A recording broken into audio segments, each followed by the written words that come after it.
Dear friends, welcome to my channel ಬದುಕಿನ ಭರವಸೆಗಳು.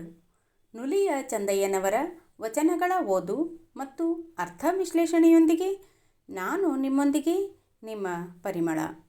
ಆತ್ಮೀಯರೇ, ಈ ಹಿಂದಿನ ದೇವರು ಮೆಚ್ಚುವ ನೈವೇದ್ಯ ಯಾವುದು ಅನ್ನುವಂತಹ ಶೀರ್ಷಿಕೆಯುಳ್ಳ ವಚನ ವಿಶ್ಲೇಷಣೆಯ ವಿಡಿಯೋದಲ್ಲಿ ಸತ್ಯ ಶುದ್ಧ ಕಾಯಕದಿಂದ ಬಂದುದು ಮಾತ್ರ ನೈವೇದ್ಯಕ್ಕೆ ಯೋಗ್ಯ ಎನ್ನುವುದನ್ನು ನೋಡಿದ್ದೇವೆ. ಇವತ್ತಿನ ವಿಡಿಯೋದಲ್ಲಿ ನುಲಿಯ ಚಂದಯ್ಯನವರು ಗುರು ಲಿಂಗ ಜಂಗಮದಲ್ಲಿ ಜಂಗಮ ಶ್ರೇಷ್ಠ ಎನ್ನುವುದನ್ನು ತಿಳಿಸಿಕೊಟ್ಟಿದ್ದಾರೆ. ಬನ್ನಿ ವಚನ ಏನಿದೆ ನೋಡೋಣ. ವಚನ: ಇಂತು ಗುರು ಲಿಂಗಕ್ಕೆ ಮಾಡಿ ಹಿಂದಣ ಮುಂದಣ ಸಂದೇಹಕ್ಕೀಡಾದೆ. ಇಂತು ಗುರು ಲಿಂಗಕ್ಕೆ ಮಾಡಿ ಹಿಂದಣ ಮುಂದಣ ಸಂದೇಹಕ್ಕೀಡಾದೆ. ಪ್ರಸಿದ್ಧವಪ್ಪ ಜಂಗಮ ಲಿಂಗಕ್ಕೆ ಸಂದೇಹವಿಲ್ಲದೆ ಮನಸಂದು ಮಾಡಲಾಗಿ. ಪ್ರಸಿದ್ಧವಪ್ಪ ಜಂಗಮ ಲಿಂಗಕ್ಕೆ ಸಂದೇಹವಿಲ್ಲದೆ ಮನಸಂದು ಮಾಡಲಾಗಿ. ಚಂದೇಶ್ವರ ಲಿಂಗಕ್ಕೆ ಹಿಂದು ಮುಂದೆಂಬುದಿಲ್ಲ. ಚಂದೇಶ್ವರ ಲಿಂಗಕ್ಕೆ ಹಿಂದು ಮುಂದೆಂಬುದಿಲ್ಲ ಎನ್ನುವಂತಹ ಈ ಸಾಲುಗಳು ನುಲಿಯ ಚಂದಯ್ಯನವರು ಗುರು ಮತ್ತು ಲಿಂಗ ಪೂಜೆಗಿಂತ ಜಂಗಮ ಸೇವೆಗೆ ಹೆಚ್ಚಿನ ಆದ್ಯತೆಯನ್ನು ಕೊಟ್ಟಿರುವುದಕ್ಕೆ ಈ ವಚನದ ಸಾಲುಗಳು ಸಾಕ್ಷಿಯಾಗಿವೆ. ಲಿಂಗಕ್ಕೆ ಪೂಜೆ ನೈವೇದ್ಯ ಮಾಡುವುದಕ್ಕಿಂತ ಜಂಗಮಕ್ಕೆ ಇಕ್ಕುವುದು ಶ್ರೇಷ್ಠ ಎನ್ನುವ ನುಲಿಯ ಚಂದಯ್ಯನವರು ಒಬ್ಬ ಶ್ರೇಷ್ಠ ಸಮಾಜಮುಖಿ ಚಿಂತಕರಾಗಿ ಕಂಡುಬರುತ್ತಾರೆ. ಇಲ್ಲಿ ಜಂಗಮ ಅಂದರೆ ನಮ್ಮ ಸಮಾಜ.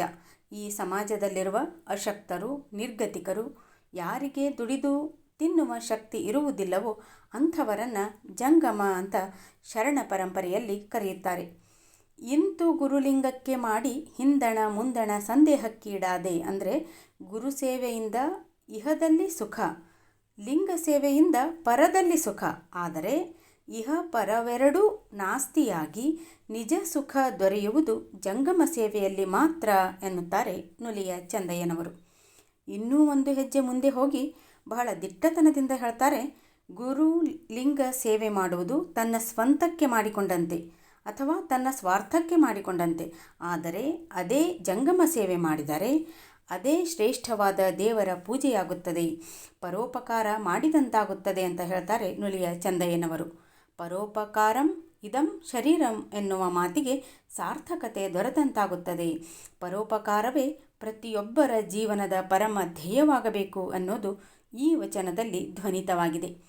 ನಿಸ್ವಾರ್ಥ ಸೇವೆಯೇ ಪರಮಾತ್ಮನ ಸೇವೆ ಎನ್ನುವ ಸಾಲುಗಳನ್ನು ಕೂಡ ಈ ವಚನವನ್ನು ಓದುವ ಮೂಲಕ ನೆನಪಿಸಿಕೊಳ್ಳಬಹುದು. ನುಲಿಯ ಚಂದಯ್ಯನವರ ಬಹುತೇಕ ವಚನಗಳು ಗುರು ಲಿಂಗ ಜಂಗಮದ ಕುರಿತು ಚರ್ಚೆ ಮಾಡಿರುವುದು ವಿಶೇಷವಾಗಿದೆ. ಗುರು ಮತ್ತು ಲಿಂಗಕ್ಕಿಂತಲೂ ಜಂಗಮಕ್ಕೆ ಹೆಚ್ಚಿನ ಆದ್ಯತೆಯನ್ನು ಕೊಟ್ಟಿದ್ದಂತಹ ನುಲಿಯ ಚಂದಯ್ಯನವರ ಬದುಕು ಕೂಡ ಬಹಳ ಶ್ರೇಷ್ಠ ಮತ್ತು ನಿಸ್ವಾರ್ಥತೆಯಿಂದ ಕೂಡಿತ್ತು ಎನ್ನುವುದು ಅವರ ಬಹಳಷ್ಟು ವಚನಗಳಲ್ಲಿ ಕಂಡುಬರುತ್ತದೆ. ಮತ್ತು ಬೇರೆ ಬೇರೆ ವಚನಕಾರರು ಕೂಡ ಅವರ ಬಗ್ಗೆ ಬರೆದ ವಚನಗಳೇ ಸಾಕ್ಷಿಯಾಗಿ ನಮಗೆ ಸಿಗುತ್ತವೆ. ಜೊತೆಗೆ ನುಲಿಯ ಚಂದಯ್ಯನವರ ಜೀವನಕ್ಕೆ ಪ್ರಚಲಿತದಲ್ಲಿರುವ ಕಥೆಯಲ್ಲಿ ಹೇಳುವಂತೆ ನುಲಿಯ ಚಂದಯ್ಯನವರು ಲಿಂಗವನ್ನೇ ತಮ್ಮ ಮನೆಯಲ್ಲಿ ಕೆಲಸಕ್ಕೆ ಇಟ್ಟುಕೊಂಡಿದ್ದರು ಎನ್ನುವಂತಹ ಉತ್ಪ್ರೇಕ್ಷೆಯ ಸಾಲುಗಳನ್ನು ನಾವು ಓದಿದ್ದೇವೆ ಮತ್ತು ಕೇಳಿದ್ದೇವೆ.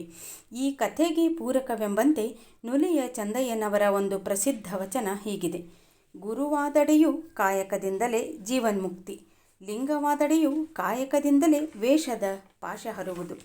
ಗುರುವಾದಡೆಯೂ ಕಾಯಕದಿಂದಲೇ ಜೀವನ್ಮುಕ್ತಿ, ಲಿಂಗವಾದಡೆಯೂ ಕಾಯಕದಿಂದಲೇ ವೇಷದ ಪಾಶ ಹರಿವುದು. ಗುರುವಾದಡೆಯೂ ಚರಸೇವೆಯ ಮಾಡಬೇಕು, ಲಿಂಗವಾದಡೆಯೂ ಚರಸೇವೆಯ ಮಾಡಬೇಕು. ಗುರುವಾದಡೆಯೂ ಚರಸೇವೆಯ ಮಾಡಬೇಕು, ಲಿಂಗವಾದಡೆಯೂ ಚರಸೇವೆಯ ಮಾಡಬೇಕು. ಜಂಗಮವಾದಡೆಯೂ ಚರಸೇವೆಯ ಮಾಡಬೇಕು, ಚನ್ನ ಬಸವಣ್ಣ ಪ್ರಿಯ ಚಂದೇಶ್ವರ ಲಿಂಗದ ಅರಿವು. ಜಂಗಮವಾದಡೆಯೂ ಚರಸೇವೆಯ ಮಾಡಬೇಕು, ಚನ್ನ ಬಸವಣ್ಣ ಪ್ರಿಯ ಚಂದೇಶ್ವರ ಲಿಂಗದ ಅರಿವು ಎನ್ನುವಂತಹ ಈ ವಚನ ಕಾಯಕದ ಸರ್ವಶ್ರೇಷ್ಠತೆ ಮತ್ತು ನುಲಿಯ ಚಂದಯ್ಯನವರ ಬದುಕಿನ ರೀತಿಗೆ ಕೈಗನ್ನಡಿಯಂತಿದೆ.